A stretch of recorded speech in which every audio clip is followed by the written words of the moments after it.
Oh, ito lang yan. Sige po, sakay tayo lahat. Picturean ko kayo. After po ng picture, pwede na po bumaba.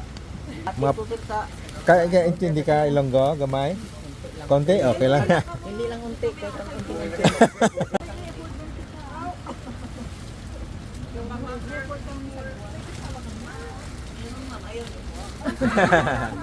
Hindi kang kakastor.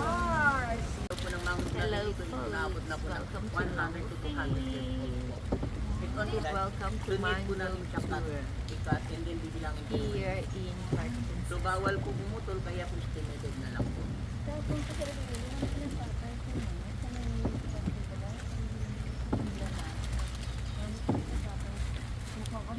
So yung pangalan po ng ilog natin is Tabang River po, katulad na rin po ng aming place, Tabang. So tawag naman, kaya naman po sa tinawag ng Tabang kasi po yung tubig po natin, halong alat at saka tabang. Okay. So mix po siya brackish water.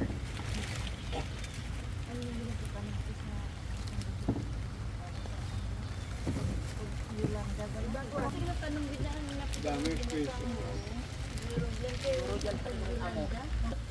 So yung buhaya, ayaw niya po lagi nakababad sa tubig. So kailangan niya po kumawin. So pag kumawin po siya dyan, matatrap pa na.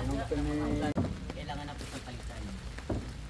So mahirap po maghanap ng materialis niya dahil po dinaanan ng bagyong ulit. So hanggang ngayon mga mura pa po yung materialis niya kaya hindi po muna mga palitan. So yan po yung nakita yung malalaking mangrove po dyan. Yan ang po mga century old mangrove po hanggang galing po dito hanggang turning point po. Mas malalaki pa po sila sa puno ng nyo.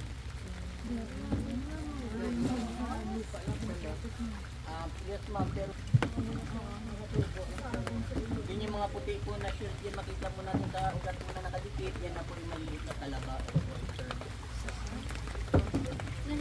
Ay, yung malalaking ano, yung nakadikit sa puno, ano yun? Yung mga itim. So ayan po sa kabilang side po natin, no, sa taas. Yan sa taas, yan po yung mushroom po, pero hindi po sa edible. Ayan po sa taas. Saka yung lilit.